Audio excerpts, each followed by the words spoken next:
Ok, Bessimcha Vetov Levav, oui. Hein? Entre autres choses, mais aussi il y a le souci. Alors, d'abord, on se rappelle que l'idée même du Rabbi Rachab, c'est que la richesse spirituelle entraîne la richesse matérielle. Ce que le Rabbi va répéter sans arrêt. Pour nous, la richesse spirituelle, c'est aussi se préparer dans notre époque-là, hein, dans ce moment de l'année, à Yud Shvat. D'accord? Donc, on a une mitzvah de se préparer à Yud Shvat, une mitzvah chassidique, et notre richesse, elle doit passer par ça également. Voilà. Donc, c'est vrai que on a envie d'insister sur le fait qu'est-ce que la richesse spirituelle. Excusez-moi, Yud Ouais. Shvat, c'est après. Hmm? Oui, Yud oui, Shvat, c'est ça. voilà, je veux C'est dire. ça, Yud c'est ça. Shvat, évidemment, on parle de la Pardon. prise de pouvoir du Ah oui, Rabbi. pardon. Yud Shvat, c'est une fête de passation entre deux Rebbeim, en fait. Voilà. Et c'est aussi, on dit en hébreu, Mechouné, on l'appelle également Rosh Hashanah de l'Aït Kashrut. Comme il y a Rosh Hashanah de la Chassidut, Rosh Hashanah de Ilanot, il y a Rosh Hashanah de l'Aït Kashrut. Qu'est-ce que l'Aït Kashrut? S'attacher au Rabbi. Tzadik bemunato yechiye, tzadik bemunato yechaye. Voilà, non seulement il se vitalise de par sa foi, mais il nous vitalise de par sa foi. En s'attachant à lui, alors on est vitalisé. Et c'est essentiel, même si la Chassidut Chabad est basée sur un autre axiome qui est le fait que chacun doit travailler selon ses propres forces. Ok? Maintenant, nous, on doit savoir que dans notre connexion avec Dieu, alors on est attaché à l'essence de Dieu. Et attaché à l'essence de Dieu, on doit générer une conscience de Géoula. Aujourd'hui, c'est notre génération en particulier. C'est bien que le Rabbi a dit que tout s'inscrit dans cette vision où on doit recevoir les kabel pnei Mashiach tzidkenu. Donc on reçoit la face du Mashiach dans tout ce que l'on vit, dans tout ce que l'on fait. Et c'est comme ça qu'on rentre dans la Géoula. D'accord? Donc recevoir la face du Mashiach, c'est avoir conscience que chaque jour de notre vie est une préparation à un niveau supérieur qui va se dévoiler encore. Amen. Dans la seconde à venir, dans l'heure à venir, dans la journée à venir, dans l'année à venir, à l'infini, puisque dès le moment du déclenchement de la Géoula Amétit Vachlema, on rentre dans une notion de déferlement de Elokut, de divinité, de lumière divine qui ne va plus s'arrêter. C'est-à-dire que nous, on va se profiler comme un réceptacle démesuré, multifacette, qu'on ne connaît pas du tout aujourd'hui. Et c'est ça toute notre préparation, ce que l'on doit enclencher aujourd'hui. Vous voyez? Et dans l'idée de la richesse spirituelle entraîne la richesse matérielle, il faut être capable de commencer à fonctionner dans le système de Nun Rebina, qui est le dévoilement de la Géoula. Les 50 portes de la sagesse, qui va occasionner que chacun, de la même manière qu'on est capable de réfléchir à des tas de choses, je réfléchis à ma femme, à ma fille, à mon ami, à mon truc, à mon copain, il faut faire ci, il faut acheter ça, c'est de la hitbonenut en réalité, de la réflexion. Mais est-ce que c'est organisé par les Nun Rebina? Non. C'est une réflexion de l'âme animale qui s'inscrit dans le monde de la matière. Or, jusqu'à présent, le monde de la matière enfermait l'âme animale et avec lui l'âme divine qui n'arrivait pas à s'exprimer. Aujourd'hui, on a brisé en fait le carcan de l'âme animale pour la libérer. Donc elle s'exprime dans le monde matériel. Et de ce fait-là, on s'en est fait un ami. Le simple fait que quand on arrive à un cours, il y a de la nourriture, il y a des bonnes choses à manger et que ça fait partie de l'attrait du cours en lui-même, finalement, l'âme animale, elle est intéressée par ce cours. Mais plus que ça, elle trouve un engagement personnel parce que il y a des choses qui vont lui parler dans ce cours. Et extraordinairement, il faut lui donner des choses qui vont lui parler. Maintenant, quand on aborde Yud Shvat et surtout le Mahamar de Bati Legani, alors on peut penser que puisque c'est un Mahamar de prise de Nessiout, de position en tant que prince du peuple juif, puisque c'est un Mahamar de transition entre un rabbi et un autre rabbi, on peut penser qu'il a besoin de s'adresser à tout le monde et qu'il va être assez simple. Donc il va parler un langage qui va nous parler à chacun d'entre nous. Donc ce ne sera pas forcément des Mahamarim très compliqués. Effectivement, on trouve dans les Bate Legani des notions assez simples, mais en même temps, ce sont d'entre les Mahamarim les plus complexes au niveau du dévoilement divin qui est proposé. Et ce sont vraiment des mamarim d'enseignement pour comprendre Dieu et sa lumière divine et toute la structure. À commencer par l'univers de la Shrina elle-même. La Shrina, le rabbi nous dit que la Shrina, c'est un terme qui désigne ce qui s'appelle Shochenet. C'est la Shon Shochenet. C'est-à-dire que l'étymologie Shrina Shochenet, c'est, oui bien sûr, le Mishkan, c'est cette idée qu'elle réside. Comme elle réside, tous les degrés où la lumière divine, la présence divine réside, peuvent être définis comme Shrina. Et là, le rabbi nous dit en fait que jusqu'au niveau les plus élevés, que ce soit la Malchut de Ensof, même si on ne sait pas ce que ça veut dire, alors, comme les Mekoubalim eux-mêmes qui ont dit, on ne sait pas ce que ça veut dire Malchut de Ensof. Le rabbi nous donnera une définition parce que justement, l'enseignement du rabbi a ceci de particulier, c'est que chez le rabbi, il n'y a pas quelque chose, il n'y a pas un enseignement qui reste nébuleux. Donc ceux qui disent on ne comprend pas le rabbi, il est trop mystérieux, il est vrai qu'il y a une part de profondeur qu'on ne pourra jamais atteindre. Mais tout ce que le rabbi nous enseigne, ce sont des enseignements que l'on peut assimiler. Et justement, l'idée même du rabbi, de la malchoute, c'est d'intégrer la compréhension des éléments les plus élevés à la portée de chacun. D'accord ? Et on souligne, vous vous rappelez que le char, vous vous rappelez dans les livres Chabad, quand vous prenez un livre, je vais vous montrer tout de suite, il y a des charim. Qu'est-ce que le char ? Je vous le montre. Je l'ai déjà expliqué, mais c'est bon de s'en rappeler. Le char, c'est ça. C'est ce dessin. Donc c'est un char, un portail, comme on dit, mais c'est une enluminure qui entoure, qui présente les mamarim, ok ? Et cette enluminure, elle fait que, même si vous ne savez pas, disons que les noms sont effacés par l'eau, je ne sais pas, vous avez le char autour, vous savez de quel rabbi il s'agit. Parce que chacun est différent. Voilà. On pouvait prendre les livres des rabbis, mais vous verrez, chacun est différent. Et les deux seuls qui ont le même char, la même enluminure, on va dire, autour de la page d'introduction, ce qu'on appelle justement Daf Hachar. Donc alors, c'est le rabbi et le rabbi Rachab. Le rabbi et le rabbi Rachab ont la même image d'introduction, le même portail, on va dire en français. Et le rabbi Rayatz l'a expliqué. Quand le rabbi Rayatz a entendu le rabbi dire de la Torah, il a dit au rabbi, c'est curieux, enfin il n'a pas dit c'est curieux, il a dit mais tu dis la Torah, ta Torah elle passe par le même portail que celle du rabbi Rachab, mon père. Et le rabbi a dit alors c'est pas bien. Il a dit non, c'est bien, mais c'est très élevé, c'est complexe. Et on voit que c'est ça en fait. C'est-à-dire qu'il y a un lien donc avoué, dessiné, inscrit entre le rabbi Rachab et le rabbi. Comme si ça sautait une génération comme on aura vu assez souvent. Et bien sûr le lien entre rabbi Rayat, c'est les plus à faire. Mais il y a quelque chose de particulier. Dans la manière d'expliquer les choses les plus élevées, sans avoir jamais peur de les aborder, de plein front. Et quand on aborde le Rabbi Rachab, on ne va pas se dire, bon, je vais étudier un petit mamar de Rabbi Rachab, comme ça, passer le temps, ça va me faire passer 5 minutes sympathiques. Non, on va prendre un autre livre. Prends peut-être le Rabbi Rayat, tu vas peut-être trouver des mamarim où ça va être plus léger, etc. Mais le Rabbi Rachab, non. Si tu n'as pas envie d'étudier, laisse tomber. Tu viens pas là pour passer un moment sympathique, tu viens pour mettre ta tête dans la Elokout. Le Rabbi, la même chose. Le Rabbi, à la fois, il vient vers nous d'une manière sans précédent. Vraiment, il nous rejoint dans le monde de la matière, dans notre aventure dans la matière, et dans le fait que l'on reçoive la Géoula, Métit Vachlema, dans le monde de la matière, dans la réalité.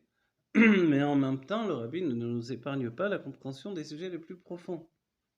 Et comme il a fait ce travail-là, alors quand il nous dit il faut dévoiler notre richesse spirituelle, c'est en fait une prise de possession en fait. On possède tout ça, prenez-en possession. Le Rabbi l'a répété quand il y a eu cette extraordinaire aventure des livres qui sont partis du 770 et qui sont revenus avec Didanota. Le Rabbi l'a dit tout ça c'est une accusation encore plus grave que celle de l'Admor Zaken. C'est que malgré tout ce que les rabbis m'ont fait pour qu'on reçoive tous les secrets, et que l'on ait enfin vu surgir à notre époque les livres de tous les rabbins, enfin, vous savez qu'ils ont jamais ça avait été tout édité comme ça. Il a fallu attendre notre génération. Des tas de ktiveya, des écrits qui étaient encore écrits que seulement les rabbins entre eux lisaient, tout à coup on les a dans des livres. Mais qui étudie tout ça? Et le rabbi a dit, il y a une accusation. C'est que non seulement on ne prend pas possession des livres, mais on ne les étudie pas. Et c'est pour ça que les livres sont partis. On s'est demandé à qui appartiennent ces livres. Donc le rabbi a dû se battre, et les chassidim eux-mêmes ont dû faire preuve d'un courage pour affirmer ces livres sont à nous en fait. Vous voyez? Mais c'est un courage d'investissement. C'est-à-dire, mon courage, il n'est pas juste de prendre le livre, de le mettre dans la bibliothèque. J'ai un commencement. Mais la suite, c'est de se dire, je suis en relation avec ce livre. Je peux l'étudier, je peux... Vous voyez? Et il y avait un minag même chez les Rebbiim, on le verra chez le Tzemar Tzedek. Le Tzemar Tzedek, quand son fils, le Rabbi Moraj, qui était enfant, lui a dit, le Rabbi Moraj, quand il était enfant, achetait des livres. Dès qu'il avait un peu d'argent de poche, il achetait des livres. Et le Rabbi, le Tzemar Tzedek, son père, lui a dit, mais tu sais qu'il faut étudier les livres. Et le Tzemar Tzedek avait une bibliothèque immense. Et le Rabbi Moraj lui a dit, mais toi, tu as tout étudié, tous les livres qui sont là? Et oui, il était très... C'était pas le genre... C'était... Et le Tzemar Tzedek, il a dit, vas-y, mets-moi à l'épreuve, ouvre un livre. Il a commencé, il a ouvert un livre, le Tzemar Tzedek continuait. Il ouvrait un livre, il disait une phrase, il continuait. Il a vu qu'il connaissait tous les livres. il y a aussi une anaga, à part le fait de dire, bon, j'achète des livres, je remplis la maison de livres, c'est bien. Mais il y a aussi une sorte de respect pour les livres, de se dire, je rentre un livre, mais je l'étudie. Au moins un petit peu, au moins un passage, au moins 3 lignes, au moins le commencement. Et il y a... J'ai un chat dans la gorge, faut que je le sorte. Prenez deux, Voilà. Vous voulez que je vous fasse un thé? Non, ça va, merci beaucoup. Voilà, donc en fait, cette notion de richesse spirituelle qui nous entraîne vers la richesse matérielle, elle est aussi de prendre compte qu'est-ce que je possède. Vous voyez? C'est-à-dire que des années on étudie, des années on emmagasine des connaissances. Et puis quand on en parle, on voit qu'on se souvient finalement. Mais cette richesse, elle est éparse, éparpillée. Elle est un peu au hasard. Et l'idée du rabbi, elle est de l'ékabetz. Comme on dit dans la Géoula, on est mekabetz, nidré Israël, on rassemble les exilés du peuple juif. Notre travail, c'est de rassembler notre connaissance. Vous voyez? Et ça, c'est une mitzvah, chacun d'entre nous, de rassembler notre connaissance. Il faut faire un travail de ce côté-là. Se réunir, étudier, revenir sur des notions, prendre un papier, écrire. De temps en temps, faire un point de vue. De quoi je me souviens? Et vous savez, cette notion, cette phrase-là même, de quoi je me souviens, le Baal Shem Tov l'utilisait. Et il demandait à une personne, quelquefois, de quoi tu te souviens? Et la personne commençait à retourner en arrière, et elle retournait, elle se revoyait jusque dans le ventre de la mère. Et on a souligné, le Rabbi Rayatz a précisé que l'Admor Hazakel l'avait fait, le faisait, le pratiquait également. Donc une sorte de psychanalyse ultime, on va dire, comme une sorte d'hypnose. Et l'Admor Hazakel le faisait par les nigunim. Et pour la bar mitzvah de son fils, l'Admor Emsaï, l'Admor Hazaken a chanté le nigun d'Arba Bavot, et tous les présents ont eu un retour en arrière de cette manière-là, jusqu'au ventre de la mère. C'est une chouva par voilà, une régénérescence. C'est-à-dire revenir au point de départ et avoir comme un recommencement. C'est l'idée même du mikvé. Pourquoi le mikvé finalement? Qu'est-ce qui fait le mikvé? On va, on se trempe dans l'eau, plus ou moins propre. Et après, bon, pour les femmes, très propre. Et après, qu'est-ce qui s'est passé? En fait, on repart au point de départ. Vous voyez? Dans l'eau, le corps entier s'annule.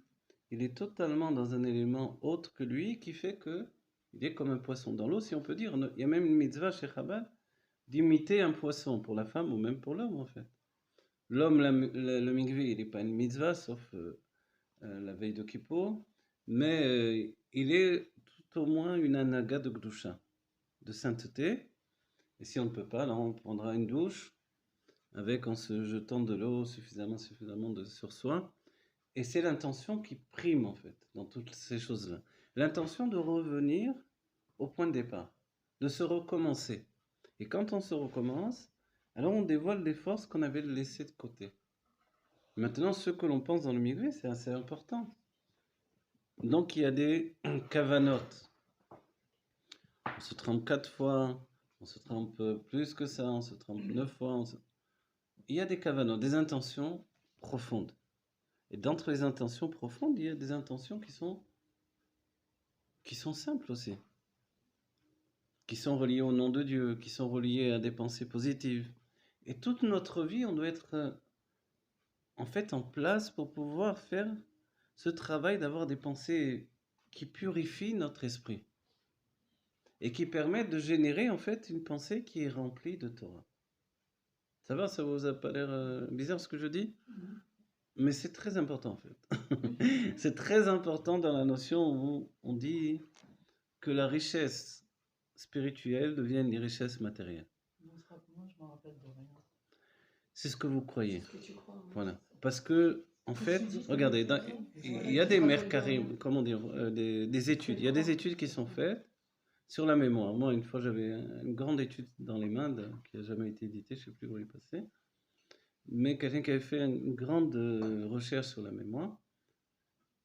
Et maintenant, je vous rapporte ce que dit la Chassidoute, par contre. C'est que, en réalité, ce que j'ai étudié et compris, c'est que on n'oublie pas, selon la Chassidoute. On n'oublie rien. Pourquoi on n'oublie rien? En fait, les choses se placent dans la Chokhmah, dans le mot Chokhmah, et là-bas, elles ne sont pas évoquées tout simplement. Comprenez? Il y a une sorte La Chokhmah, elle fonctionne par la vision. Je vois, clac, je prends une photo. Je vois, je prends une photo. Je prends une photo. Voilà. Et tout est visuel dans notre cerveau. Ensuite, chacun d'entre nous, nous sommes différents dans le moyen d'avoir accès à cette banque de données intérieure qui est en nous. Vous voyez? Bien si on pouvait avoir accès. En fait, on a tous accès, mais il faut savoir comment y accéder. Ouais, des fois, c'est par la vision, des fois, c'est par le... Alors voilà, on est tous différents parce que des personnes sont effectivement des personnes qui ont une mémoire visuelle.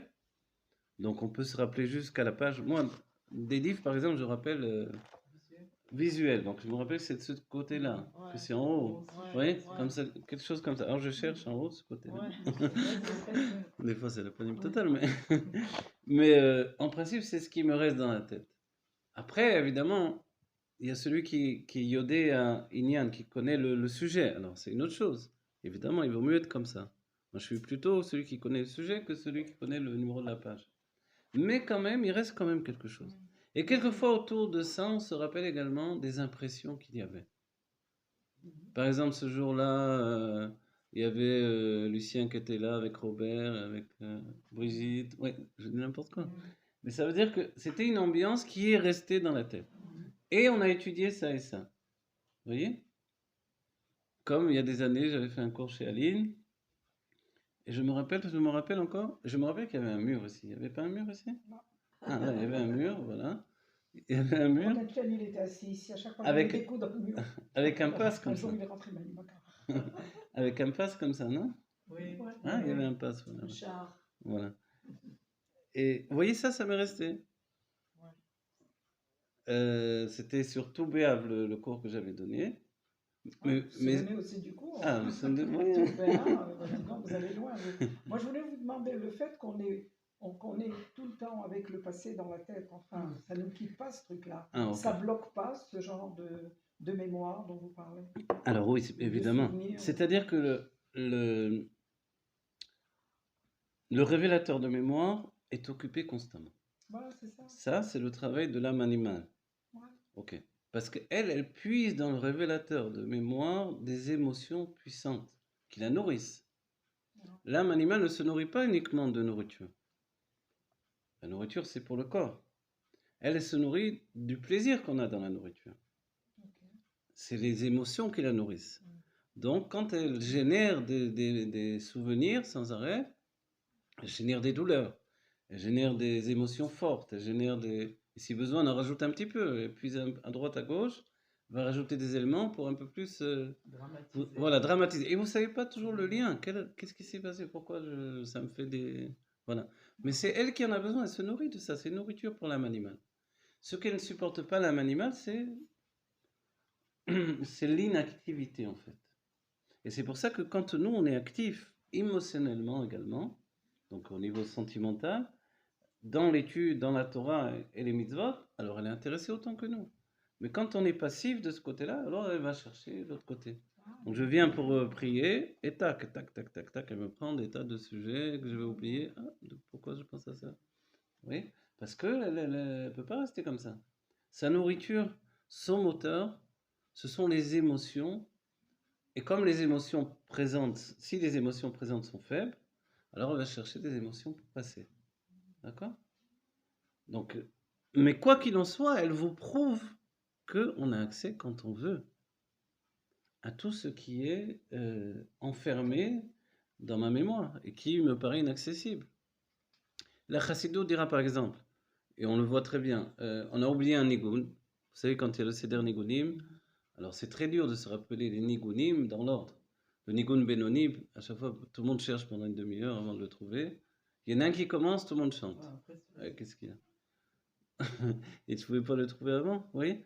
Il suffit que, on dit Nafala Simon, les Israéliens disent, on rentre un petit peu de pnimi et tout le makif il rentre avec. Vous voyez? En fait, c'est ça, tout l'inconscient va suivre la pénétration dans la conscience. Parce qu'il y a un bitoul quand on est en, je sais pas moi, quand on est en groupe comme ça et qu'on fait une doute et que, comme vous venez de dire, par exemple pour le nigoun et tout ça, il y a un bitoul chez chacun de nous, chacun d'entre nous. Alors on est réceptif et puis comme la mémoire revient. Mais quand on est seul, moi j'ai beaucoup de mal à me remémorer. Non, c'est pas parce qu'il y a quelqu'un qui s'en rappelle. S'il y en a un seul qui s'est rappelé, tout le monde va se rappeler. Tout le monde est préoccupé de dire attends, je vais le trouver, je vais le trouver. Il suffit un seul commence et tout le monde va suivre parce que tout le monde le connaît. Mais si vous ne le connaissez pas. C'est le bitoul qui fait ça, qui provoque ça? C'est pas le bitoul à ce moment-là. C'est le fait qu'en fait vous le connaissez. Le bitoul, lui, ici, oui, il y a le bitoul. Mais le bitoul, il devrait être un bitoul par rapport à un rôle donné. Si votre rôle à vous, c'est de trouver les nigunim, alors oui, il y a le bitoul à ce rôle-là. Mais si vous êtes juste un participant et que vous avez envie de chanter avec les autres, alors c'est juste parce que quelqu'un a provoqué la chose. La même manière, alors on va dire, on revient à la base, donc la mémoire visuelle, le fait que par exemple vous savez peindre, d'accord? Est-ce que quelqu'un sait peindre d'imagination ou dessiner d'imagination? Alors oui, on peut. Bien sûr. Voilà. Alors on va dire c'est différent. Voilà. Il y a des grands peintres. On prend un peintre Rembrandt. Rembrandt, il était très fort d'imagination également. Mais en fait, son imagination. Ah oui? Je suis complètement dépassé par ça. Alors, on va dire en citant Rembrandt, regardez. Voilà. Son travail d'imagination, c'est pas de l'imagination, exactement, c'est de la mémoire retranscrit avec son rouge. Sa manière à lui. Il n'y a pas d'image dans la mémoire, je veux dire. Ce qui retranscrit. Il y a des images. Ça vient. Alors voilà ce voilà ce qu'explique les Rébim. Quand vous voyez quelque chose, on voit une image, il y a comme une lumière qui jaillit des yeux, qui tape l'image, qui la capture, elle revient en dedans de nous.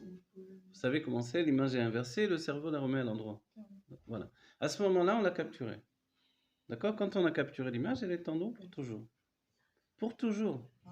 Donc quand on croit imaginer, je dessine un œil comme ça, ouais, je sais très bien dessiner un œil, un nez, un visage. En fait, j'utilise non pas mon imagination comme je le crois, ça revient au même, c'est mon réservoir d'images que j'utilise. Vous voyez? Maintenant, ceux qui ne sont pas habitués à cette technique-là, ceux qui le pratiquent sont plutôt des illustrateurs ou des dessinateurs de bande dessinée. Ou... Les peintres classiques, on va dire, sont plutôt habitués à recopier un sujet. Donc du travail sur le motif en recopiant un sujet, une personne, un portrait d'une personne, etc. Donc ceux-là sont tellement habitués à se fixer sur la réalité qu'ils sont incapables d'eux-mêmes de faire un dessin de mémoire. Vous voyez? Donc en fait, c'est une pratique des choses différentes. Mais ça ne veut pas dire que ce peintre-là est moins bon que celui-là, ou celui-là meilleur, ou etc. Aujourd'hui, il y a des dessinateurs de bande dessinée qui sont meilleurs dessinateurs que des grands peintres. Des grands peintres qu'on a soulignés comme des peintres merveilleux, etc. Alors pourquoi? C'est parce que l'utilisation de la mémoire demande également un autre outil. Et c'est pour ça qu'on dit Ouman, un artisan en hébreu, parce qu'il n'y a pas d'artiste, le mot artiste n'existe pas en hébreu, c'est de l'étymologie de Emouna, la foi, et de Oumanut, l'exercice. Si je ne m'exerce pas, même si j'ai la foi que je vais arriver, je vais pouvoir faire des beaux tableaux, ou des belles, je sais pas quoi, des belles images, des belles coutures, ou ce que je veux, je n'y arriverai pas. Il faut m'exercer. Comme un musicien, un dessinateur, un peintre doit s'exercer, ou un écrivain, la même chose. Vous voyez? C'est en travaillant qu'on parvient. Mais qu'est-ce qu'on fait quand on travaille, en fait? On puise de ce réservoir d'images et d'impressions, et on l'active par le travail. C'est-à-dire que quand on écrit des souvenirs, par exemple, alors à ce moment-là, on a ouvert la porte. C'est le même processus en vrai. Là, c'est pour l'écriture, là, c'est pour... Voilà, ça c'est pour la peinture, ça c'est pour l'écriture. Et l'un et l'autre, en fait, procèdent, dit le Rabbi Rayatz, par ce qui s'appelle le Kwaratziur chez Banefesh. La force du dessin qui est dans l'âme. Et le Rabbi Rayatz nous dit, c'est comme une personne qui vous raconte une histoire et qui est tellement de rouge, qui a tellement une qualité de conteur, qu'il vous fait vivre cette histoire et vous êtes dedans. Ah, c'est magnifique. Et une autre personne, elle raconte l'histoire. Vous voyez? Parce que c'est celui qui la raconte et qui la raconte bien, il la vit en même temps. Si lui, il ne la voit pas correctement dans sa tête, il ne la vit pas complètement, il n'a pas traduit chaque chose, etc. Voilà. Celui-là, s'il n'est pas capable de le voir correctement, il ne peut pas la retransmettre correctement. C'est comme quelqu'un, il a vu une scène de loin, il ne sait pas ce qui s'est passé, qu'est-ce qu'il y a eu, une bagarre, je ne sais pas. Vous étiez dans mon histoire? Oui ou non? Hein? Ah oui, bien sûr, vous avez très très bien écrit, c'était moi. Voilà, on a un écrivain en herbe qui raconte ses souvenirs. Oui, d'accord. Elle m'a fait lire un petit peu. Voilà, c'est très très très bien. Voilà, à signaler pourquoi on peut reconnaître un écrivain. En quoi on reconnaît un écrivain? C'est quelqu'un qui a une sorte de déphasage par rapport à la réalité, qui est en mode d'observation. Non seulement il observe les autres, mais il s'observe lui-même, et à l'occasion il s'observe observer. Il observe comment il observe les autres. Ça ressemble à ce que l'on apprend pour le sujet de la névoie, la prophétie. Le prophète, non seulement il reçoit une prophétie, mais il reçoit également la faculté de s'observer, voir sa prophétie, et du coup il reçoit le message. Comment il va pouvoir l'exprimer? C'est-à-dire il y a un déphasage un petit peu. Et je vais donner un autre exemple. Il y a ce qui s'appelle un dédoublement de personnalité. Quand on peut le vivre, chez nous, dans la Chassidut, on va appeler ça Makif et Pnimi. D'accord? Makif, c'est l'impression générale. C'est-à-dire, je rentre dans une pièce, tout de suite, je me sens bien, je me sens mal. Ça joue beaucoup, c'est essentiel.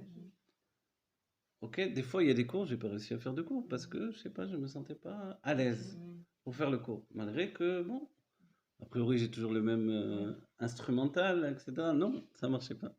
Ok? Donc, c'est le makif. Et le pnimi, c'est ce qui va jaillir dans la construction. C'est-à-dire, le courant passe, mais on va améliorer au fur et à mesure dans la manière de le présenter.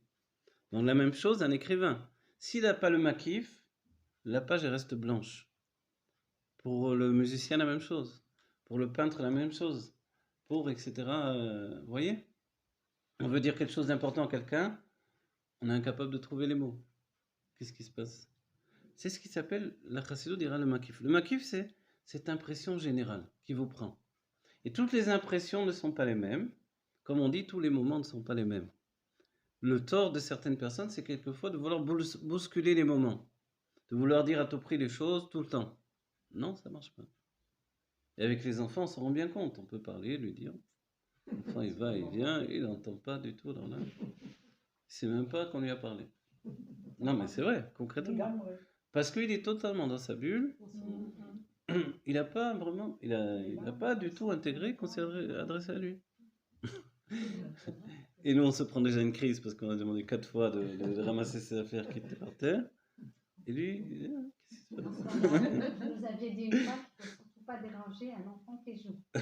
Ah oui, exactement. Alors, il faut savoir jouer avec lui, il faut savoir le responsabiliser. C'est dur, hein, c'est dur l'éducation. C'est dur de tenir une maison, c'est dur, beaucoup de choses sont dures. Et l'éducation, c'est difficile. C'est difficile. Grandir dans l'enfant, en fait, l'amour de lui-même, le respect de lui-même. Ouais. Hmm. Non, vous avez dit la double personnalité. Oui, oui, la double personnalité. Ouais, alors, on va aller jusqu'au bout, Parce qu'il bravo. y a quelque chose en psychologie qui s'appelle la dépersonnalisation. C'est des gens qui se voient vivre. Ils ne vivent pas, mais ils se. En dehors. Oui, Ils oui, sont hors exactement. de eux. Exactement, c'est un de déphasage, exactement. Et On est ceux-là tous sont un peu faits comme pour ça. être. On est tous un peu Non, on comme n'est pas tous un Ah, peu comme ça, c'est pas vrai. schizophrénie, ça. C'est pas vrai. Non, non. Non, non, c'est pas. Ça va pas jusque-là. Non, ça va pas jusque-là. Non, Schizophrénie, c'est deux. non, schizophrénie, c'est que vraiment, il y a C'est deux. plusieurs personnages en nous, et Enfin, etc. deux, en Oui, oui. l'occurrence. Non, là, c'est. On est en mode observateur. Moi, je sais, j'ai eu une grande partie de mon adolescence, Mais c'est j'étais dur, parce qu'on uniquement n'a comme vraiment pas ça. toujours les pieds sur terre. Quand Exactement. on est Ouais. comme ça. On est un Ah peu- oui, non, bien Ah oui, sûr. complètement. On est complètement à la Complètement, panique, comme on oui. dit. Très bien. Mais c'est ce qui fait, par exemple, des écrivains. Un écrivain, il n'est pas né comme ça par hasard, il n'a pas pris la plume par hasard. C'est qu'il avait en lui ce mode observation qui était déjà installé en lui. Ou un grand peintre aussi. Il est comme ça, le grand peintre, qu'est-ce qu'il fait? Il vous montre, le rabbi dit, le peintre vous montre quelque chose que les autres ne voient pas. Pourquoi lui le voyez, vous ne le voyez pas? Parce que lui, il était fixé sur ça. Tandis que les autres passaient. Oui, de là à s'observer soi-même, c'est ça le Alors, c'est ça qui est dur ouais. à vivre. Voilà. Quand on s'observe soi-même, forcément, il y a un déphasage par rapport à la réalité. Bien sûr. Ce déphasage de la réalité, il est très dur à vivre, mais c'est le fait également de ce qu'on désigne comme la gestation de l'âme, au-dedans d'elle-même. Vous voyez dans les lettres du Aleph-Bet, le même de Mashiach, de Moshe, c'est cette situation-là. Moshe, quand on s'étonne le fait que, quoi, il ne savait pas que les Juifs souffraient en Égypte. Il était lui, où en attendant? Il était quand même en Égypte, Moshe. Ça a l'air bizarre cette histoire, non? À 40 ans, il sort de chez lui, il voit que les Juifs souffrent. Mais tu étais où toi? Non, c'est vrai, ça fait. On nous dit le bonhomme, il doit avoir un problème, quelque chose, c'est vrai, on n'en parle pas, mais il doit avoir un grave problème. Il est en Égypte, mais il ne sait pas qu'il y a des Juifs qui souffrent. Et où il était? En fait, il n'était pas là. C'est ce déphasage-là dont on parle, en fait. C'est-à-dire, il a beau être dans le monde, il n'est pas du tout dans le monde. Il est tellement à l'intérieur de lui qu'il a une déconnexion avec la réalité. Si bien même que les autres peuvent se croire qu'ils communiquent avec les autres. Et moi, j'étais comme ça dans mon adolescence. Moi, je suis comme ça maintenant. Bon, par l'obligation des choses, j'ai commencé à être différent. Ouais, c'est ça. C'est ça qu'on veut savoir. Alors, c'est la communication qui vous fait sortir. Communiquer avec les autres, communiquer et s'investir dans la communication. Vous n'avez pas le choix. De quelle façon communiquer? De quelle façon communiquer? D'avoir des Très, très relations. mal bracha. D'avoir tout le temps des relations, moi je crois que c'est ça surtout. C'est-à-dire, il doit avoir une obligation de niveau qui vous dépasse dans la descente vers le monde matériel. Tant que vous êtes dans votre sorte de bulle et que vous vivez le monde matériel à côté de vous, vous n'avez pas d'obligation, on va dire nafshik, au niveau de l'âme, de vous investir. Vous voyez? Ben, moi, le fait d'avoir des enfants, le fait de me confronter à une femme qui m'oblige à... Mais ça m'a sorti de ma bulle. Ouais. Mais avant, j'étais dans ma bulle, totalement. Vous voyez? Et dans mon enfance, je l'écris dans mon livre Fidol. D'ailleurs, les gens croyaient des choses qui n'étaient pas du tout. Non, ils se faisaient des films autour de moi. D'un coup, j'ai une déclaration d'amour quand j'étais jeune. Ah bon, qu'est-ce que j'ai fait ça là, en fait? Parce qu'il y a une sorte de truc. Mais moi, je vivais en dedans de moi, complètement. Oui. Et ce qui m'a prédisposé à une Torah comme ça aussi. À une Torah plus immatérielle, etc. Vous voyez? Donc, en fait, ce déphasage, c'est une communication, par exemple, avec le monde de Yetzira. Aujourd'hui, on le voit par, on a parlé la dernière fois, le métaverse et ces trucs-là. Des gens qui sortent dans une réalité autre. Vous voyez? Mais on se soigne de ça par la communication, par le fait de donner aux autres ce que l'on prend dans son monde intérieur. Et les Rébim diront plus. Évidemment, les Rébim l'avaient très très prononcé, ce côté-là. Le Rabbi Rachab, on connaissait le Rabbi Rachab, on la connaissait, c'est un grand mot, on a approché un petit peu le Rabbi Rachab avant sa bar mitzvah. Dès sa bar mitzvah, plus personne n'avait de connaissance de cet être-là. Il était inconnu totalement. Plus personne n'avait de tfissa. Il était tellement élevé, tellement dans son monde, que c'était impossible d'avoir une vraie connexion avec lui, en fait. Vous voyez? Donc, en fait, bon, évidemment, là, on parle d'hommes qui sont dans les mondes divins.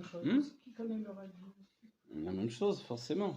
Donc, les Rébéim vivaient aussi ce syndrome de retrait, en fait. Et quand on parle de Moshe jusqu'à 40 ans, quoi, d'un coup, il se revoit les Juifs, où tu étais, toi? C'est vrai, on se dit, il y a un vrai problème. En fait, Moshe, il était totalement dans les mondes divins, et d'un coup, Dieu a décidé, allez, va voir la réalité. Il voit la réalité, il tombe des nues, il dit, c'est pas possible. Mais il savait qu'il était ivri, Moshe. Oui, il savait. Au départ, déjà. Oui, le rabbi dit que, en fait, Pharaon savait la grandeur de Moshe, qui vitalisait toute sa maison de sa Gdusha. Oui, non. Donc ils étaient tous en train de yonkim de lui, et lui il s'en fichait, il était tellement large. Il n'avait rien à faire de rien. Et Pharaon l'estimait énormément parce que c'était un puits voilà, un puits de science, un puits de connaissances, mais un puits de Gdusha surtout. Vous voyez, de sainteté. Mais Moshe ne connaissait pas le monde, il n'avait aucun contact avec la réalité. Et c'est un peu ce qu'on a reproché le rabbi avant la Nessiout, quand on a refusé, tous ceux qui refusaient que le rabbi soit rabbi, entre autres la femme du rabbi Rayatz, c'est cette déconnexion avec la réalité. Le rabbi, avant d'être rabbi, il s'habillait comme un gentleman, donc toujours le borsalino de couleur, il n'était jamais habillé en noir. Il était en blanc, il était en crème, il était en bleu. Il y a une vidéo, on le voit à New York, il était en bleu. Donc c'est très tardivement qu'il s'habille en noir comme les chassidim. Et en fait, pourquoi on lui a demandé, le rabbi a répondu à cette question. Parce que je ne voulais pas qu'on me prenne pour un rave et qu'on vienne me poser des questions de halakha. En fait, ça voulait dire qu'on me fiche la paix, laissez-moi tranquille. C'était ça. Et le rabbi a dit parce que j'avais une marash chora. Le rabbi, marash chora, ça veut dire, comment dire en français, je m'en rappelle plus. Vous savez, c'est quoi la mara là? Noir. La bile noire. Avant les traités de médecine, avant la médecine moderne, on analysait, donc que ce soit Hippocrate, le Rambam, etc., et la Gemara également, on analysait les êtres par rapport à la mara. Donc la bile noire ou la bile blanche. Optimiste ou plutôt négative. C'est-à-dire extraverti ou introverti. Le rabbi a dit très clairement, moi j'ai mara shroa. Tandis que le rabbi Retz, c'est mara levana. Le rabbi Retz, c'est très communicatif, il parle avec tout le monde, il rigole. Même à l'université, Voilà. la personne. Voilà, le rabbi, c'est le genre resté dans son coin, laissez-moi tranquille et c'est tout. Après, il a fait un travail, quand il réunissait les autres, il faisait mitzvah. Il a fait un travail immense, on ne se rend pas compte. Mais sa première nature, c'est d'être totalement en lui. Vous voyez? Comme moi, je suis. Voilà. Et Moshe, il a ce côté-là, ça vient de Moshe Rabbeinu. C'est le même de Menachem, le même de Moshe, le même de Mashiach. C'est pas du tout une personne qui est portée vers les autres. C'est un travail qu'elle prend pour aller vers les autres, mais elle n'a pas du tout. Et Moshe Rabbeinu, on va le voir du début à la fin de son œuvre, on va dire, par rapport au peuple juif. Et quand il demande la viande, a priori, Aaron, il comprend très bien, ils veulent de la viande. Ils veulent des plaisirs matériels, ça veut dire la viande. Des plaisirs de chair, ils veulent avoir... ils s'étaient séparés de leur femme. Et s'étaient tous divorcés parce que les mariages ne correspondaient pas au mariage de la Torah. Tout à coup, ils ont demandé de la viande. Ah bon, mais c'est quoi tous les troupeaux que vous avez avec vous? C'est pas de la viande, ça? C'est quoi? Alors, pourquoi vous voulez de la viande? En fait, il y avait un désir de revenir à un monde charnel. Et c'est le but même, c'était l'idée même du veau d'or. Quoi un veau? De la viande à nouveau. Donc un monde de charnel. La viande, c'est à la hache. La viande, ça sent. La viande, c'est pas la manne. La manne, ça faisait souffrir chacun. Chacun mangeait et après il avait encore faim. Ça laissait sur sa faim, comme on dit. Donc c'était un pain qui rendait affamé. Alors ils ne supportaient pas, c'était trop un isayon que les tzadikim sont capables de vivre. Tzadik ochel et soval nafsho. Il se nourrit pour son âme, mais il ne nourrit pas pour son âme animale et son corps. Et les autres n'arrivaient pas à atteindre ce niveau-là. Mais Moshe était incapable de le comprendre. C'est pour ça qu'il disait, mais qu'est-ce qu'ils veulent avec de la viande? Ils veulent de la viande, moi je ne comprends plus rien. D'autant plus, on dit, mais pourquoi tu ne comprends pas? Eh bien, parce qu'ils ont des bétails entiers, qu'est-ce qu'ils veulent? En fait, C'est logique. En fait. voilà. En fait, il y a... Ah, les Chaim les brachas. Mais dites-moi, Rav Cordan, s'il vous plaît, Moshe, c'est quand il a jeté les tables de la loi Mhm. qu'il a subitement pris contact avec la réalité. Est-ce que ça a été la raison? Bonjour. Quand il a jeté les tables de la loi, il a pris contact avec la C'est là réalité. c'est là où c'est, comment dire, pas contact avec la réalité, mais où il est devenu subitement plus ouvert, il a une nouvelle prise de conscience avec le monde, justement. Ah, d'accord, d'accord. Oh, Ah, c'est à ce niveau-là. Bruchim Habayim. Alors, vous savez qu'il y a l'Avdil, mais enfin. Je sais pas, c'est pas Freud dit qu'il y a deux Moshe. Vous connaissez ça? Freud dit le Moshe, le premier qui était capable de tuer un Égyptien. Il a écrit Ah ouais. les deux Moshe, Freud. Alors, il était colérique, il était nerveux, etc. Et le Moshe qui est dans le désert, au contraire, il supporte tout, miséricordieux, etc. Il dit c'est pas possible qu'une personne soit ces deux. Dans sa tête à lui, c'était impossible. Qu'une seule personne soit ces deux extrémités comme ça. Alors, évidemment qu'il a tort. Mais on voit que son esprit était limité par rapport à ça. Mais toute l'idée, justement, de la Pnimiut Torah, c'est de comprendre que quand on prend un rôle sur soi, on s'habille dans ce rôle jusqu'au bout. Et le fait de la rencontre avec le divin au sein de son corps de matière, ça a bouleversé en fait sa structure. Au début, quand il était colérique, c'est parce qu'il y a eu la colère de Dieu par rapport au fait de voir la souffrance du peuple juif et de voir un Égyptien qui frappe un juif. Donc sa colère, elle était juste, quoi. Elle était quelque chose de beau. Et comme on l'a dit, quand Moshe va tuer avec le Shem HaMefourash, c'est pas un Moshe qui connaît rien au judaïsme comme dans les films. Moshe, c'est déjà toute la Torah qui est en lui. Il étudie la Torah avant qu'elle soit donnée. Et toute l'idée de Moshe, c'est de dire au peuple juif, tous vous êtes en relation avec la Torah, comme Abraham, Yitzhak et Yaakov. C'est un héritage. Maintenant, Dieu veut l'inscrire dans votre corps. Alors, acceptez ce lien direct entre vous et Dieu. Et puis, finalement, on voit que le peuple juif va avoir du mal. Mais en fait, de quelle Torah on parle? On ne parle pas d'une Torah matérielle, mais d'une Torah spirituelle, la Pnimiut Torah. Et dans la Pnimiut Torah, l'intériorité de la Torah, il n'y a pas de mal, il n'y a pas de monde, il n'y a pas cette rencontre qui fait un clash comme ça avec la réalité. Donc en fait, le monde spirituel reste un monde spirituel. Mais on voit que Moshe est confronté au monde matériel, quand on demande de la viande, il est désarçonné. Parce que pour lui, il y a eu juste une obligation de manger pour tenir le lien avec le corps. Comme l'Anmorazaken qui, tant qu'il pouvait soulever sa Gemara, ne mangeait pas. Quand il voyait qu'il n'arrivait plus, il dit « Oh là, faut que je nourrisse mon corps », il partait manger. Oui. Donc il y a un déphasage avec son corps. Mais c'est grâce à la Torah en fait qu'il a reçu le lien avec le corps. Maintenant, le fait de briser les premières louchot, au contraire, a priori, ça désigne le fait de casser les kélim de connexion avec la réalité. Vous voyez? Donc en fait, quand il brise, il remonte. C'est seulement quand il remonte et il revient avec les secondes louchot qu'il est capable de s'investir encore c'est plus. là Voilà. où le haut et le bas fusionnent. Voilà. À ce moment-là, une seconde Torah est donnée au peuple juif. Évidemment, il n'y a qu'une Torah, mais un second visage de la Torah. C'est un second regard. Un second regard. Tu n'es pas capable d'accepter la première? Non. Ah. Mais vous voyez combien de monde à ce cours là. Hein? Combien de monde? Grâce à Dieu, après sur Internet, ça fait des centaines de personnes qui regardent. Mais pourquoi il n'y a pas plus de monde qui vient concrètement? On va dire, bon, à cause du corona, truc machin. C'est vrai, ok. Mais en dehors de ça, on voit qu'il n'y a pas l'idée de se dire, ah, mais il y a des perles de connaissances qui sont données. La Torah de la Pnimiut Torah des Rebbeim, on doit courir et prendre tant qu'on peut parce que c'est le passeport pour la Géoula.